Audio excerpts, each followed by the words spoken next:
প্রেমের সম্পর্ক বিয়ে করবো কইয়া তারপরে এই 4 বছর ধরে আমার সাথে কথা বলতে বলতে আমার লগে শারীরিক সম্পর্ক কইরা গেছে।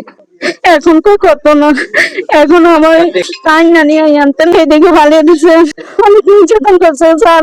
আগে কথা বলছে বলে রুমুয়া পাইয়া আমি শুনছি বাবা যে না আমার ছেলে বিয়াতি হে এসে বিয়াতি সত্যিটা কিন্তু আমি মানুষের মুখে শুনছি, আমি বাস্তবতে দেখিনি। পর্যায়ে মোবাইল নেওয়ানোর জন্য শরীফ শিকার গেছে, এরা সালিশ রাখছে। যেন শুনছি যে এই কাহিনী বিদেশ থেকে কথা কইছি, দেশে থাকতে একটা সম্পর্ক হয়েছে।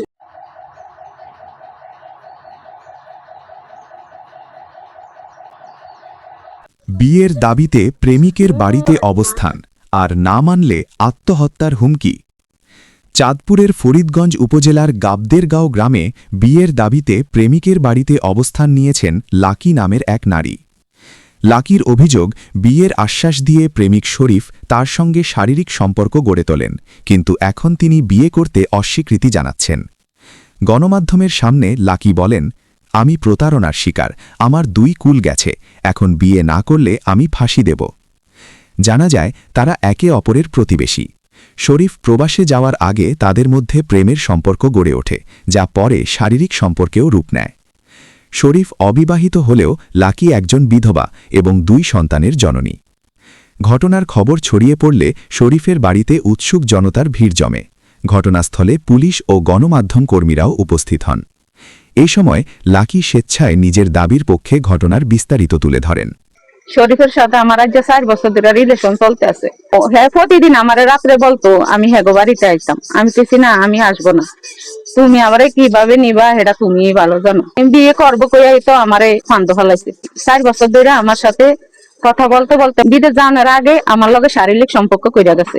তারপরে বিদেশ গেছে গিয়া তারপরেও কথাবার্তা বলতো। এই 4 বছর পরে বাড়িতে আইসে, এয়ারপোর্ট থাকতো আমার সাথে ফোন দিছে, ফরিদগঞ্জ আইয়াও ফোন দিছে, মানে প্রতিদিনে আমার সাথে কথা বলতো। 22 তারিখে আইসে, 23 তারিখ বাড়িতে আয়ন্দসারে আমার শ্বশুর বাড়ির রাস্তার মাথায় আমার লগে দেখা করছে। ও 1 কেজি বড়ই আমার হাতে দিয়ে দিছে। তা আমি কই তো তুমি আমি বাড়িতে যাই, বাড়িতে যাই হেটা দেখি ব্যবস্থা কইরাম। হ্যাঁ আমারে ফরিদগঞ্জ নিছে, গির্দকলম দিয়ে নিছে, চাঁদপুর নিছে, মানে আমি কই তোলা আইও আমরা বিয়ে করি। না এখন না, এখন কথা না, 1 বছর পরে কইরাম। 1 বছর পরে বিদেশ থাকতে কইতে আসো বিয়ে এখনই কইরা লাও, আর বাড়িতে আইসে আর কি বিয়ের সাথ কি মজা গেছে নি। পরে মানে আমার গিদ্দগলান দিয়ে নিছে বাজারে, হয় আমার জামা মার্কেট কইরা দিব। পরে আর মার্কেট করে দেয় না, আমি মোবাইলটা তার লই আইছি, নিয়ে আসছি। আর এই যে মুস্তফা ভাই আছে না, হের কাছে না হ্যাঁ আমি দিতাম চাই না, হেরা আমার কাছে জোর কইরা মোবাইলটা নিছে। এর হরে মুস্তফা ভাই আনোয়ার ভাইয়ের ফোন দিয়া আনাইছে, মহিলা মেম্বার হেতনেরও আনাইছে। সেই হরে আমার মানে জবানবন্দি নিছে। হেতারা হেরে জিজ্ঞাসা করছে শরীফ সব কি হাসা কিনা, কহস হ্যাঁ যা কইছে সবে হাসা। তোমার 2 দিন কার টাইম দিছি, তোমার সিদ্ধান্ত কি তুমি জানাইও।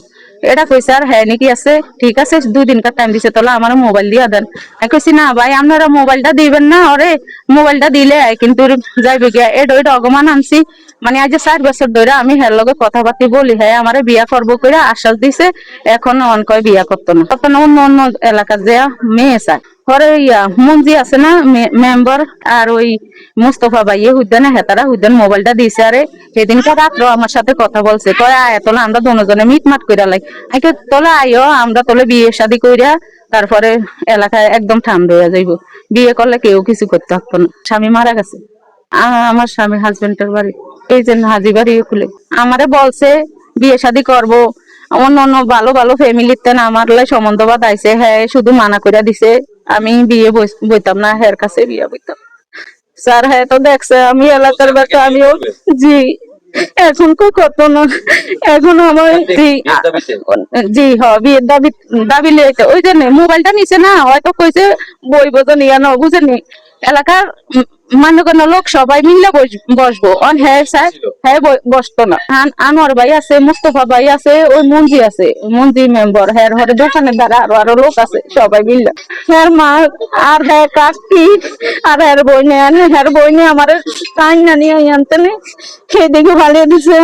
আর মা আমার অনেক অনেক নির্যাতন করছে স্যার। আমি লাঠিটা নেটে ধরছি, ব্যথা পাঠে তো কেউ তো লস হই নাকি আমার এই 5 বছর লাগছে দেখতে। আমাদের একটা লাগিয়েছিল এত বড় এত মোটা, এটা বাইঙ্গা পুরোপুরি আমার শরীরের বুঝিয়ে গেছে। ওই সোয়াক্কা কান মায় দশে তারপরেও মানে হেরো মানে না আমার হলো যে এরকম লাঠি এরকম মারে দি লাঠি দিয়ে যে বাবা ভাই হয়েছে স্যার আমি অজ্ঞান হয়ে 1 ঘন্টার মতো বইটা ছিলাম। আমার দাবি আমার মান সম্মান যেন গেছে, আমি এই ছেলের তেনে বিয়ে বমু, আমার মান সম্মান যেন গেছে। আমি এখানে যদি যদি আমার যদি না আপনারা এর সিদ্ধান্ত যদি না করেন তাহলে আমি এগুলোই মইরাম। শরীফ আমার ছেলে হয়, যে না মারধর করিনি হয়। আমি আসলাম বদরপুর, আমার কাছে যখন ফোন গেছে আমি আইসি ইয়ানো। আমি যখন মানুষ দেখছি ইয়ানো ওই গাঁটার আগে একটা ঘর ইয়ানো বইটা, আর মানুষ ভরা, আর ওই ঘরে একটা জালে ওই জসিমের হোলার লগে আর ওই রুবেলের লগে সেগুনে ভিডিও করম দেখছি, আরে তখন হেতির লগে সেগুনে দরকার হয়ে গেছে। নাইকে বাবা তোরা যদি কিছু কইয়া খায় তো আমি এটা বুঝছিলাম, আমি সেগুন বেলে হিমি গেছি। যখন সব মানুষ এদিকে গেছে আই দেখি আর এই জানলার তো বইটা নাইকে ভাবি অন্তন কেউ নেই আর যা লয় আমার এইভাবে দড়ি খাই পাই কোনায় যাইতাম, আমি যাইতাম না। আর দরকার ইয়ানো বিষ খেয়ে হাঁটি দিই, আমাকে কিনলে খাবি তুই বিষ খাবি হাঁটি দিবি।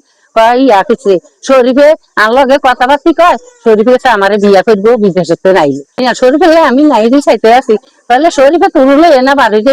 এর আগে আজ 1 বছর আগে আমি এই কথাগুলা শুনি সেগুলো বাদ গেছি, বাদ যাই আমি যখন এটি শুনছি এরা যখন কম গেছে ফুকন বাইয়ের হুতে আছে কাকা আমার ছেলে যদিন এই যে কাছে যদিন ফোন টুন দেয় তা হের ভাই কত দূর আর আমার ভাই কত দূর আমার কাছে মোবাইল দিতে কইেন।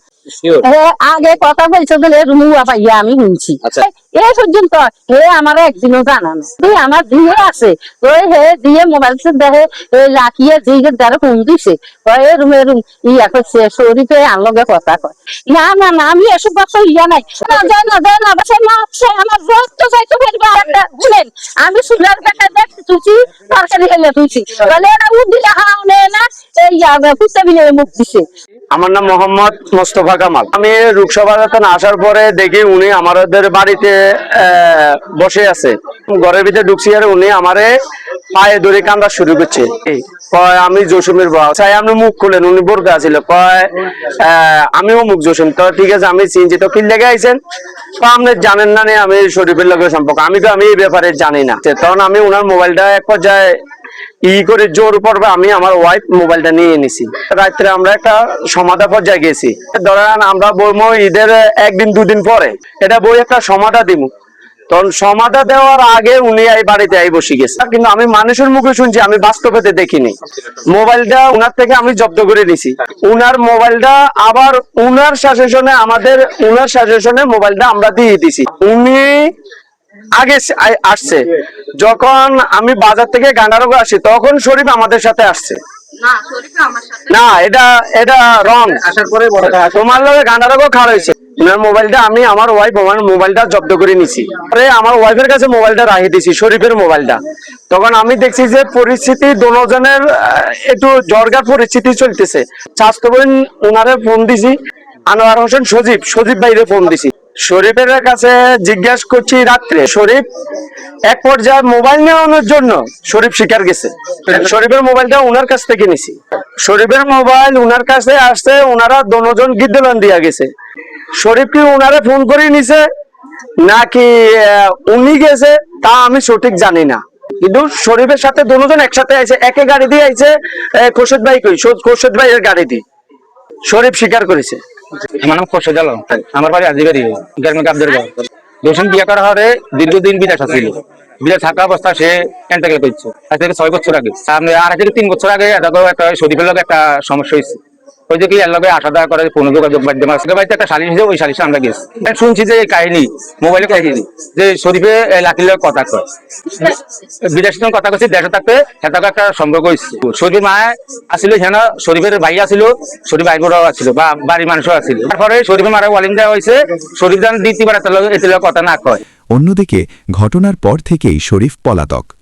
যদিও প্রত্যক্ষদর্শীদের দাবি লাকি বাড়িতে যাওয়ার আগ পর্যন্ত শরীফ সেখানে উপস্থিত ছিলেন।